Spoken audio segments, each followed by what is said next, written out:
Είναι όντως μια πολύ καλή νίκη.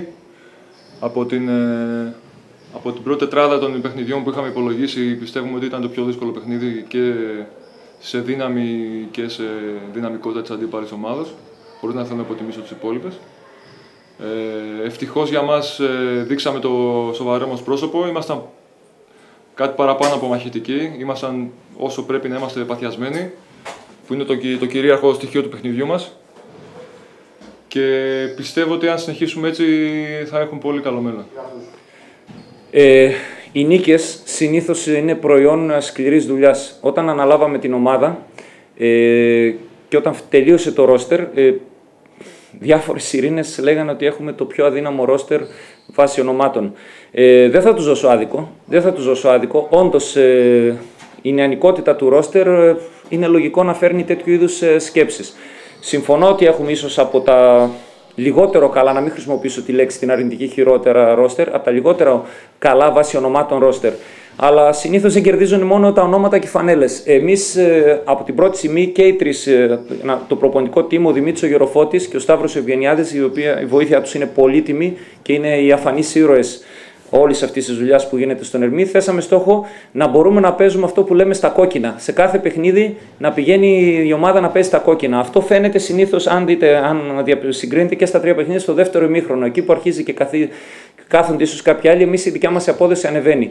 Προσπαθούμε να παίζουμε δυνατά, παθιασμένα. Αυτό δείχνουν και τα επιμέρους σκορ. Αν δείτε, στο τρίτη περίοδο φάγαμε μόλις 9 πόντους, στην τέταρτη περίοδο φάγαμε 13. Θεωρώ ότι ο αμυντικός αυτός προσανατολισμός είναι ιδιαίτερα καλός. Και αν είχαμε καλύτερη επίδοση στα ριμπάν, όπου η Λευκάδα πραγματικά κυριάρχησε έναντι ημών, θα ήμασταν ακόμα καλύτερα. Είχαμε κάποιο πρόβλημα επιθετικής δυστοκίας, αλλά το καλύπταμε πιστεύω με πάρα πολύ καλή άμυνα. Γι' αυτό και εξαναγκάσαμε τη Λευκάδα να κάνει σε 19 λάθη έναντι 9 των δικών μας. Όπως επίσης είχαμε και 10 κλεψίματα. Αυτά είναι τα θετικά που προσδιορίζουν μια πολύ καλή άμυνα. Όπως είπε και ο παίκτης μας ο Θοδωρής ο Γεωργίτσης, κοιτάμε κάθε παιχνίδι ξεχωριστά και από τις 12 σήμερα το βράδυ που επιτρέπουμε τα πανηγύρια, συγκεντρωνόμαστε στο παιχνίδι με το Ηράκλειο. Διότι αν δεν φέρουμε θετικό αποτέλεσμα στην έδρα μας με τον Ηράκλειο, ουσιαστικά σβήνουμε την νίκη μας εκτός έδρας που κάναμε με το Βόλο. Θέλουμε την τετράδα να την ολοκληρώσουμε με επιτυχία και βλέπουμε βήμα-βήμα. Στόχος μας είναι να πάμε όσο δυνατόν καλύτερα. Καλό είναι, νομίζω, να κοιτάμε το παιχνίδι 1-1, να κοιτάμε με ποιον έχουμε να παίξουμε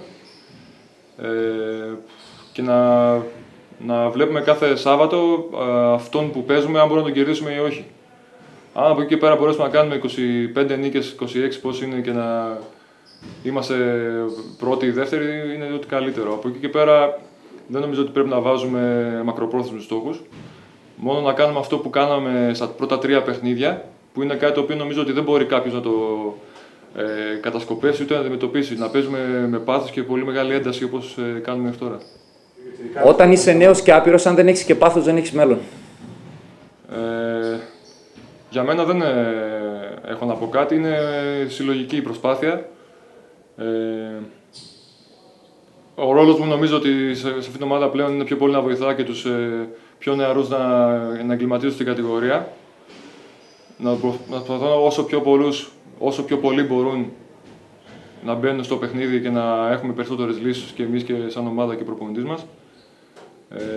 Από εκεί και πέρα, όταν χρειαστεί να γίνει και μια καλή εμφάνιση, καλό είναι να έρχεται.